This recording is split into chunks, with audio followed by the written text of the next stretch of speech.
So welcome to Something to Talk About from the Bainbridge Island Senior Community Center. Thank you very much for joining us. Our programs are sponsored by Fieldstone Communities of Bainbridge Island, which is offering assisted, independent, and memory care, assisted and independent living and memory care living up on Rolling Bay. They have a lovely campus up there. You can tour it, call to learn more, 206-594-1010, or email Ashley C. at fieldstonecommunities.com, and also ask about day stay and respite programs. And we like to begin our programs by acknowledging that we are meeting on the ancestral homeland of the people of the Clear Salt Water, the Suquamish people, who have lived here since time immemorial. We honor them and we are learning from their stewardship. And thank you, Rachel James, for joining us today to talk a little bit about an amazing new project that you're getting involved with. Having a lot of experience as a filmmaker, you're now going to share that with others, it sounds like. Thank you. Yeah, thanks so much for having me on. Would you like me to just dive in, or how to? Sure. So I'm just, my understanding is that after some successful work as a filmmaker yourself, you've recognized that there is in fact a particular class of filmmaker who is not as supported as as she might be. So you've started something called the Emergence Film Fund, and I don't know if you want to just start by sharing your screen and talking about that. Yeah, absolutely.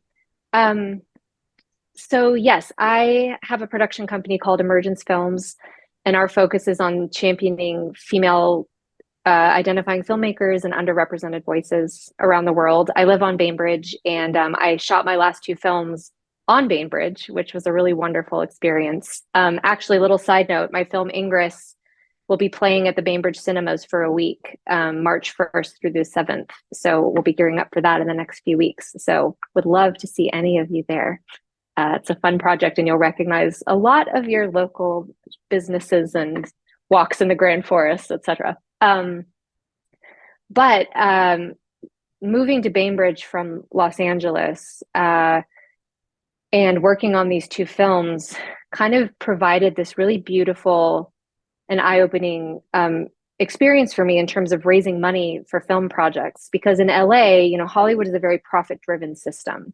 And it's reached the point where it's been so commoditized that it's very hard to pitch projects that are unique or outside of the box in any way, or by storytellers or voices that are not as traditionally marketable. And what is traditionally marketable in Hollywood is, almost predominantly white men. And it has been changing slowly, but what we have, moving up through that system as a woman in Hollywood, it hasn't changed as much as I thought, as much as I would have hoped. The barriers to women raising funds in the traditional model and to getting taken seriously and to getting their projects greenlit, especially in those early stages, is very, very challenging. And so when I moved to Bainbridge and working here, we raised the bulk of our financing for these films through tax-deductible donations from the beautiful art patrons who live on this incredible island. And that experience was an incredibly healing one for me, because it reignited sort of this art for art's sake feeling again for me as a filmmaker and a storyteller. And it made me realize that film has become this weird outlier.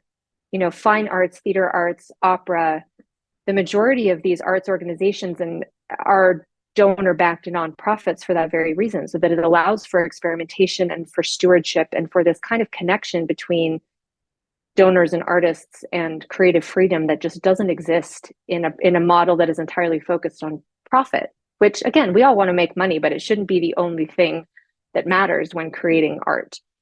So what this kind of brought to mind for me and my producing partner was, what if we could take this amazing experience of working on these films, being supported by donations, which gave us the creative freedom to tell the kind of stories we wanted to tell, It gives us a chance to actually potentially make some money off of our projects when they go out into the world, rather than all the money going to repay these investments. What if we could take this and create a model for it to support early career female filmmakers? And so that is where this idea for the Emergence Film Fund came in, and I will share my screen. So essentially what we want to do is ignite a patron-artist relationship to empower female identifying filmmakers.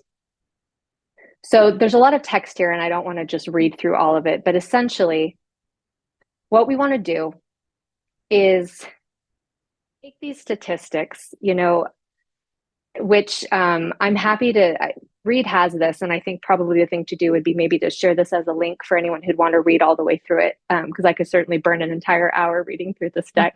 Well, the other thing that I can do is, if you're watching this later on YouTube, I'll put a link to the deck in the description box underneath.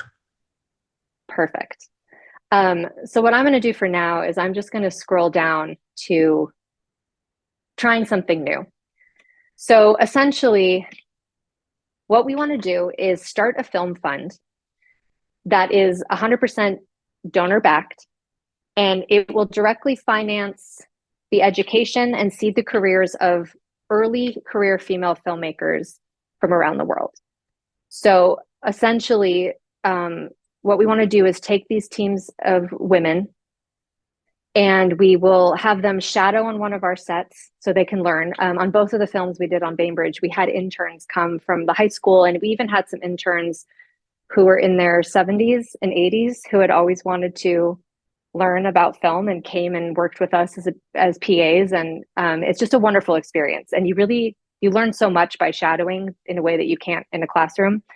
So the fund will support, so they will shadow on one of our sets. We will give them mentorship as they develop and then produce a short film, a low budget feature film, and then $1 million feature film. And the reason we think that's so important is because,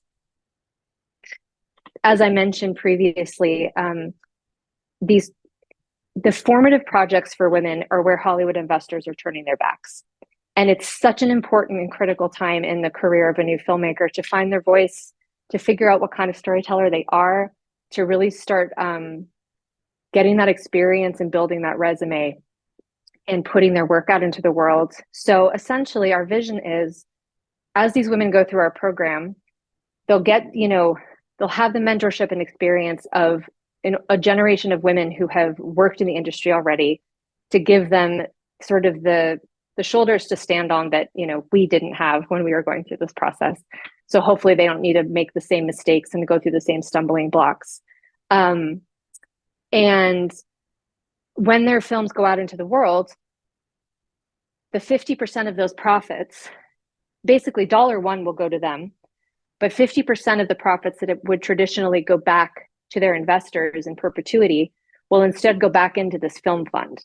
So our hope is that over time, as each new film goes out into the world and starts making money, the films coming up behind them will be elevated, and that this will become a self-regenerative ecosystem over time, where we won't need to continually seek outside donations. It will sustain itself. And what I love about this is it just continues to build this framework of rising tide, raising all ships, women supporting the women coming up behind them. And then as each team of women graduate our program, our hope is that they will stick around as mentors for the next generation of women who come up behind them as well, so that we can really build a support network. And just a different way of doing this, a way that allows for diverse voices and different kinds of stories to make their way into the world. I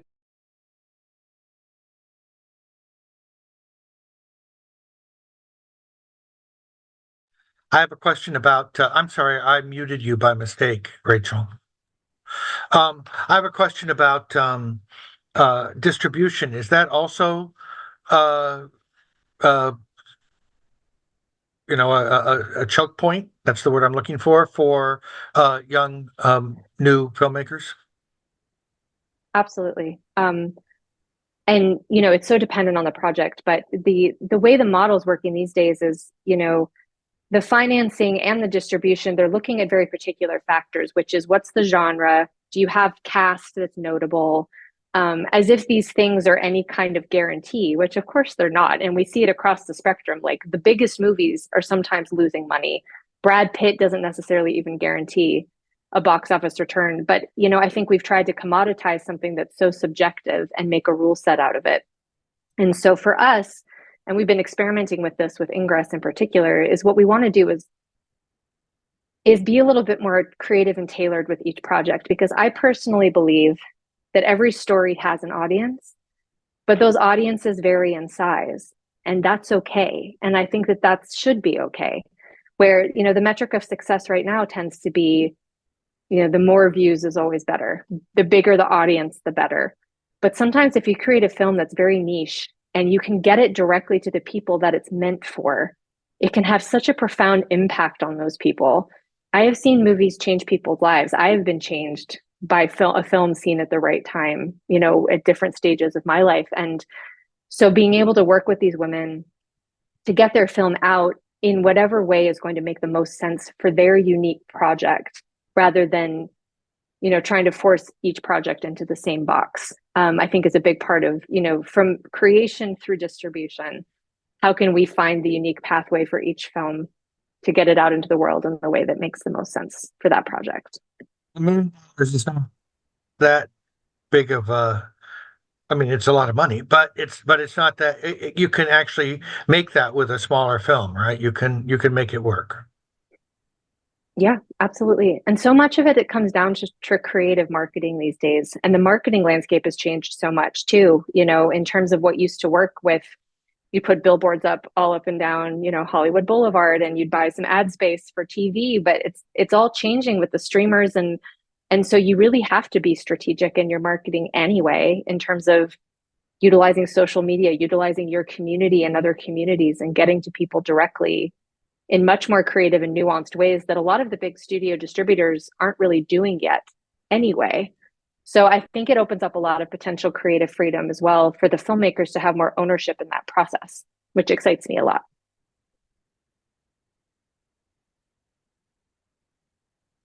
Can you tell us a little bit about some of the, you're starting, I think you're trying to identify a group to get going with, right?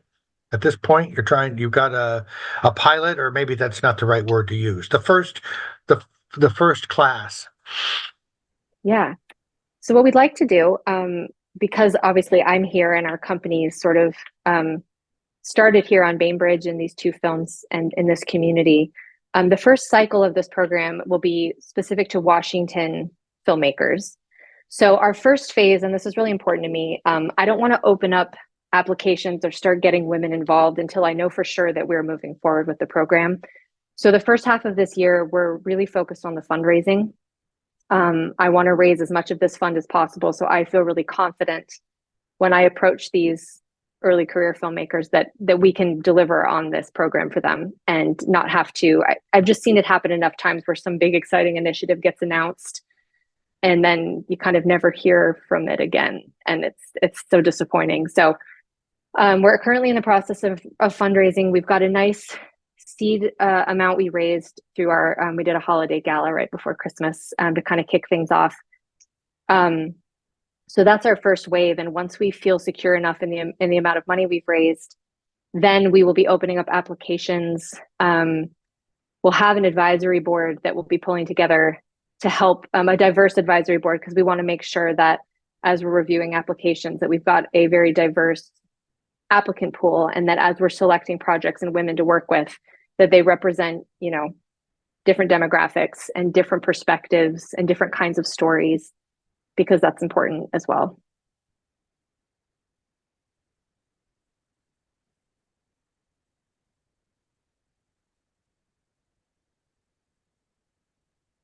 If you want to ask if anybody's on that has a question, feel free to raise your hand or open your microphone. Can you tell us a little bit about the team that you're working with, the group that's core to this project? So the core creative team is myself and Sienna Beckman, my producing partner. She worked with me on, well, we've been working together for years, but she produced these last two films on Bainbridge, and she is also a passionate advocate for for women in film and diverse voices. And that's something that really drew us together when we first met back in LA. We also have been collecting a wonderful group of people who have been advising and supporting us, both locally in the Bainbridge community and then more broadly in LA, from the accounting perspective, from the legal perspective, wealth advisors for when we start to grow this fund. So we make sure we're being really strategic with how we vest it and make sure it's doing the best work it can for us. We're working with a foresight advisor who's a futurist, Bob Johansson, who is a Bainbridge resident, and he's fantastic and helping us kind of think in a forward back way, which was a whole new thing for me, but it's been pretty interesting. Future back is his future back. Yeah. He's been really helpful. I'm active in a group that is working on imagining a future Bainbridge and what that's going to mean and how we can sort of collectivize our nonprofits as kind of another core connector for the community, which is, he's got a few books out, and I think he recently gave a talk at the Eagle Harbor Books. Great guy to have on your team. Yeah, he's been fantastic. So we've got a lot of support and a lot of wonderful people who, really rallied around these two projects and have been just incredible supports as we've been stepping into this new initiative. And I'm really hopeful. I'm really excited about the possibilities. And I just feel like if we can continue to make great art and also continue to encourage and support others to tell their stories, because that representation, the media and film in particular, it's such an influential medium. And I think we really, as we're growing up, like, we learn what the world is from watching TV and movies. And when you only have one perspective reflected back to you, that's what you think the world is. And so I think the power of a young woman seeing herself reflected in a story, in the perspective of that story, opens up a window of possibility that, wasn't there for a lot of us growing up. And if I can be a part in some small way of helping with that change, I just think that'll be so incredible. So, you mentioned the Ingress present the week of March 1st to 7th. That's certainly one way that I could get involved to find out more about what's going on by seeing a product. And you have a website, right? I think it's emergence.us. Is that right? No, Emergence Films. Yes, .us. Yes, and we're also on various social medias, and I'm just, kicking around the community. I'm happy to, I've been sitting down with a lot of people just one-to-one to talk about this, and meeting a lot of wonderful people in this community. And so that's another, if anyone local would like to just grab a coffee with me, I would love to. I really enjoy talking about this and learning about, where people are and what they care about. And it's been a really wonderful experience for me to do that. Great. Yeah, we had a great discussion. Maria. Yeah, I'll grab a coffee with you. I saw Ingress. Congratulations. Well, thank you. Your DP, who I thought was fabulous, and I hope you're not UCLA. I'm USC, and he's somewhere else, and so we had a good laugh over that. So yes, my background's film. I have a PhD from USC in cinema, blah, blah, blah, commercials, blah, blah, blah, blah, blah. So I'm very interested in this. Since I moved here, I am involved in playwriting, and it's all writing. And my writing group is Joseph Steck, who I think worked on one of your films. Oh, yeah. Yeah. So it was the assistant camera or something. Anyway, we did do 2 video projects here during COVID. Of 10-minute films doing. I wasn't very happy with the technical side of it. I do still have some connections in LA, especially women. One of them left Rebel Film, but it was a film company for women, and she left partner, blah, blah, blah. But I think maybe we should talk. I'm not sure what, I am not an emerging filmmaker. I'm a really old filmmaker, and I'm so old that I gave up film and went into theater because it's a lot easier. I have just located 2 new actors here through Island Theater, fabulous actors. I was so impressed. When I first came to Bainbridge, I couldn't believe the I got in that 10-minute film festival and I thought we're doing amateur community theater. And I went to the show and I just was like, wow, really good act. I mean, I'm very impressed with the quality here. I have a very, very good friend who's in Seebeck, and he's the reason that I moved here. He and his wife moved there first, who's a major Hollywood screenwriter. He's in the Writers Guild. In fact, he's on the arbitration thing for Writers Guild, because he's also a lawyer. He's very ill, but I can get information from him and projects to him and stuff. And so he's an incredible resource in terms of, he used to write for Moonlighting and all kinds of TV shows and stuff like that. But he's, he's too ill to do anything, but he can be, well, he and I did a thing for, we started a screenwriting thing. I was teaching at Cal State Long Beach, and Spielberg paid for it for 3 years to have emerging screenwriters in that program. And Brian did that. And he taught screenwriting at USC and stuff like that. So I think maybe we should talk and exchange information. Like I said, I'm in theater now, and we're talking about producing plays. I love it. I'm not going to make any more short films. I've made them. I won Bellevue years and years ago, decades ago.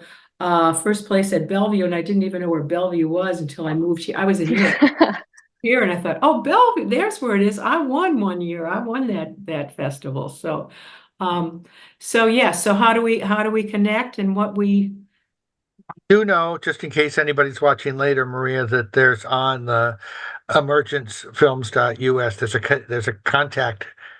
.us, emergencefilms.us. Yes, and it's in the chat right now. Okay. And if you go to contact, you can always send an email, and that would be a great way to connect with Rachel. I wrote Emergence Film, but I didn't get the .us. So okay. There you go. Yes, we're putting up new domains every day. Yeah. It's appropriate. Yeah, thank you so much, Maria. So what I'm saying is that I am not, because I'm working with the Barn Writing Group, and we're trying to produce our 10 minutes plays on stage, and I've got something going there, but maybe some of my contacts I've made here can be useful to you. I'm not going to give you any money now, because I'm putting Jeff Brown and I are going to try to do rent BPA and do some of our plays and stuff like that. But amazing. I can share contacts. Let's put it that way. Well, and you speak very persuasively about the idea that this is a great community to try to launch a project like this from, because there is so much, as you said, artistic support here. And so people get what it is you're trying to do, Rachel. Yeah.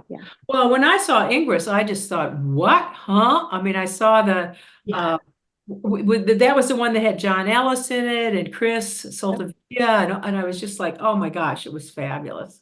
So thank you so much. Very impressed that you did that here. But I was really impressed with your DP. I can't remember his name now, but God, it looked good. Dan Clark, he's a wizard. And for those of us who don't know what DP means, cinematographer. Yeah. Director of photography. Yeah. Great. And so you said that you're working on trying to build up the fund so that you can actually confidently launch later this year. So in addition to the gala, the party, the thing you had at the end of the year, what are you planning? In addition to, of course, sending your checks directly, what are you doing to try to help foster that fundraising? Well, we've been continuing to have a lot of conversations with a lot of wonderful humans. We've been meeting with various organizations and fundraising consultants, and we're working with a company that has partnerships with brands, which we thought was an interesting angle in terms of, brands that may be aligned with supporting women's causes or have a female audience that may want to sponsor us with some money in exchange for a partnership over time where their brand becomes a partner of our organization. So I'm excited about that, seeing where that goes. And And then just continuing to talk with, some of the wonderful donors who worked on our projects, meeting with new people who may have resources and interest in supporting something like this. We're looking at grants and different, basically we're exploring every possible angle we can and every creative avenue to bringing this funding in because we really want to see it happen. And so, if what Maria said sparks you, and you think of somebody that you can help, contact Rachel, right? Yes, please. I would All love right. it. Well, I think this is exciting, and I'm looking forward to not only seeing the movie in March, but also hearing back on how this is going. So feel free to let us know. Thank you so Absolutely. much Well, thank you. for taking the time today. We see the Thank second. you. I saw Ingress, but I know you shot another one. Is that, where do we see that? It was only shown to the crew as far as I know. We actually haven't shown that one to anyone yet. It's still in post-production. So that film will be done in the next, it's called Inheritance. It'll be done in the next few weeks, actually. We're going to LA in a couple weeks to finish post. And then hopefully we'll do a kind of a private Bainbridge screening. And then that one, we'll go to festivals and then hopefully we'll be out later this year, early 2025.